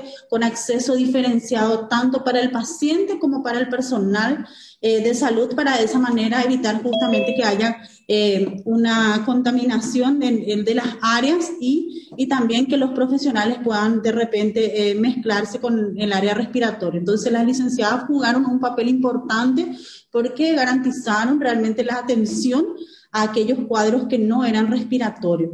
Las auxiliares en enfermerías y técnicos en enfermería lo que han hecho es garantizar justamente las prestaciones de nuestras vacunaciones, de los procedimientos, del control del niño y garantizar la entrega del complemento alimentario a los niños. Los agentes comunitarios en su rol de salir a la comunidad, hacer su búsqueda activa, de sensibilizar. Por ende, todo el equipo de esa unidad se reestructuró a modo de garantizar la atención a los pacientes, y por eso nosotros destacamos que enfermería ha hecho un rol importante, porque bien puede decir no contempla dentro de las funciones y no lo vamos a hacer, pero se han puesto realmente la camiseta y cabe mencionar que estamos en el año de enfermería realmente, que ellos han hecho un papel muy importante en ese sentido también para poder garantizar la atención. Gracias, doctora Barrios, por su respuesta. La próxima pregunta se la voy a dirigir a Casimiro. ¿Cuál es la situación con respecto a la salud mental y qué políticas se implementaron para fortalecer el primer nivel en materia de salud mental en el contexto COVID? Casimiro. Thank you very much. That's a very important question that I don't think I mentioned in my participation. Santi, creo que no lo mencioné antes, pero es uno de los aspectos que estamos viendo. Se está dando capacitación para el control de infecciones y su tratamiento, pero también aspectos y apoyo psicosocial y mental. Desde el comienzo, es decir, marzo, hemos visto entre los profesionales de la salud, ellos también tienen familias y tienen necesidades, entonces ha sido un aspecto muy importante entre los trabajadores de la salud.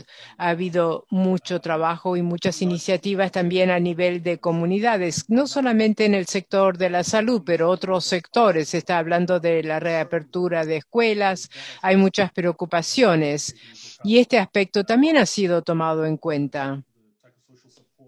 Y se está dando apoyo psicosocial y se está cuidando de la salud mental de la comunidad en general. Gracias. Gracias, Casimiro.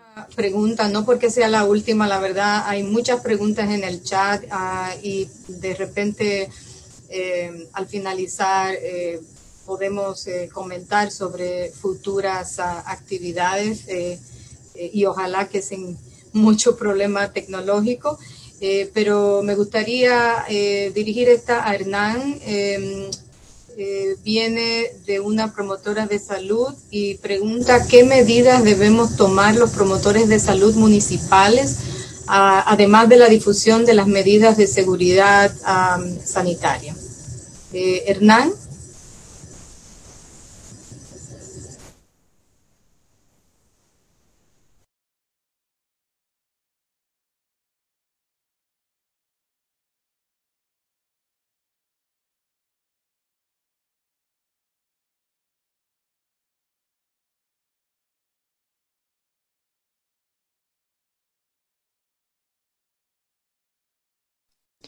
Sí, ahora te escuchamos. Adelante.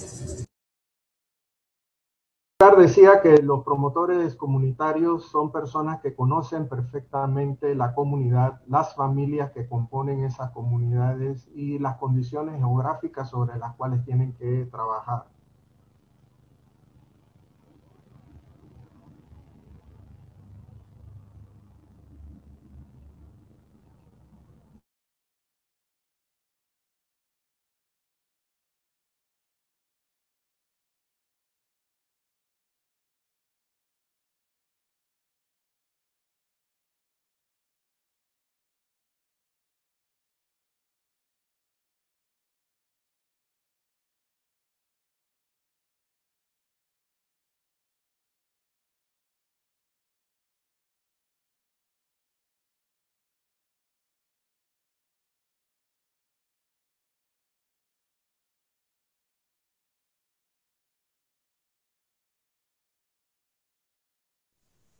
Disculpa, Hernán, pero pero no te están escuchando. Creo que hay problemas de conexión de nuevo.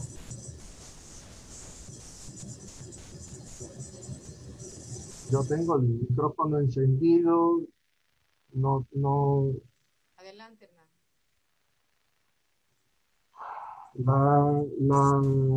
El trabajador comunitario es clave para el monitoreo de los pacientes, para el seguimiento y ubicación de pacientes con condiciones de vulnerabilidad, ya sea porque son pacientes adultos mayores, pacientes con discapacidades físicas o mentales, pacientes que son posibles contactos de pacientes que han tenido COVID, e incluso para las campañas de inmunización, para las campañas que tienen que ver con el manejo de ciertas patologías o ciertos problemas como la malaria, la tuberculosis,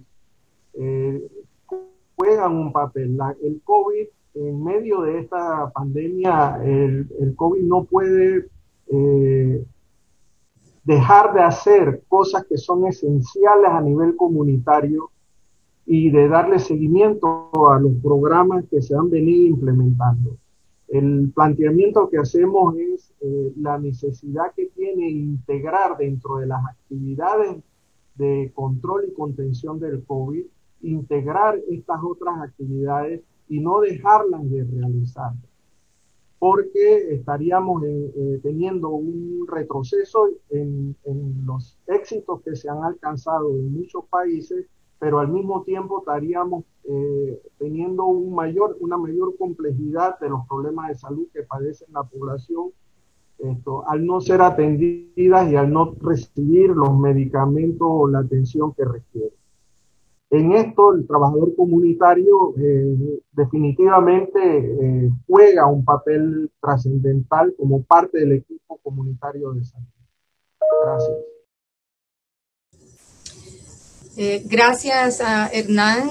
Creo que con esto llegamos al final de nuestra sesión. Como mencioné, hay muchos comentarios y preguntas en el chat. Nosotros revisaremos esto y nos volvemos a comunicar con ustedes.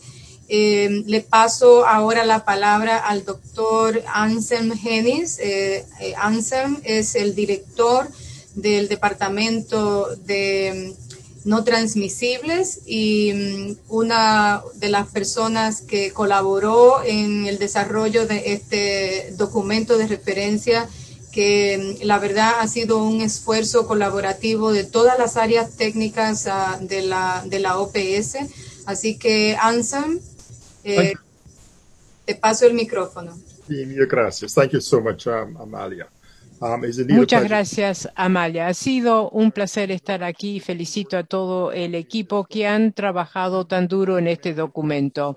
Hemos escuchado distintas opiniones. Esta opinión, los servicios interrumpidos debido a COVID-19, especialmente en el primer nivel de atención. Hemos escuchado de las respuestas, aumentando servicios de emergencia y hospitalarios, aumentando los recursos humanos. Hablamos de las perturbaciones de aquellos que están afectados, especialmente con otras enfermedades como cáncer, salud mental, malaria y otros. Y hemos visto también la interacción entre las enfermedades no transmisibles y COVID. Sabemos que el 80% de los países han definido cuáles son sus primeros niveles de atención, pero también hemos aprendido que el COVID ha dado a la luz las brechas en brindar cuidados y atención. Tratamientos fragmentados, falta de madurez y en la red de servicios integrados. Muchas cosas hemos aprendido, muchas cosas que no han funcionado, pues no operaron como debieran. Pero también aprendimos que los sistemas de la salud, para poder responder, deben ser tanto ágiles como resilientes. Significa esto que deben poder asegurar la continuidad de cuidados, la resiliencia, y al mismo tiempo, en forma sostenible, deben poder responder a la demanda para servicios básicos de salud y al mismo tiempo manejando el nuevo desafío planteado por la COVID. También hemos escuchado hablar de la vulnerabilidad vulnerabilidad, las poblaciones que están en riesgo especial y también minorías étnicas. Y hemos escuchado ejemplos interesantes esta tarde acerca de cómo algunos sistemas de salud han tomado acciones específicas en situaciones para poder dar protección social. Escuchamos de la necesidad de alianzas porque esto va más allá de los sistemas sanitarios. Se necesita un enfoque transversal entre todos los niveles de gobierno, involucrando también a la sociedad civil y las ONG. Pero también es importante cómo afectan las economías. Este informe técnico para fortalecer los resultados de capacidad al primer nivel de cuidado planteó unos puntos muy importantes para mostrarnos el camino hacia adelante como región, la importancia de fortalecer los equipos de salud en el primer nivel de atención, de continuar con las actividades para COVID-19 y combinarlos con los esenciales servicios, la necesidad de reorganizar y fortalecer las fuerzas, establecer gestión de redes para la integración y coordinación de servicios, la necesidad de asegurar un cuidado continuo y también la transformación digital para algunos de los cuidados. Cuando nuestras economías empiecen a reabrir y reconocemos que habrán grandes retos para nuestros sistemas, debemos seguir con la transformación de nuestros sistemas para poder responder. Pienso entonces, hemos tenido una discusión sumamente interesante esta tarde y se han podido contestar muchas preguntas, pero quiero llamar su atención a que vean este documento y tendremos muchas más discusiones a futuro. Gracias por su participación. Bien, muchas gracias, Anselm.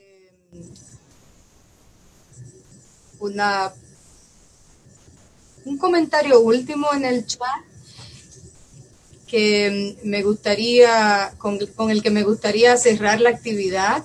Es de un colega de México y su comentario es que en realidad le hubiera gustado mucho mirar también experiencias de países como Estados Unidos, Brasil y México, que son los países más afectados.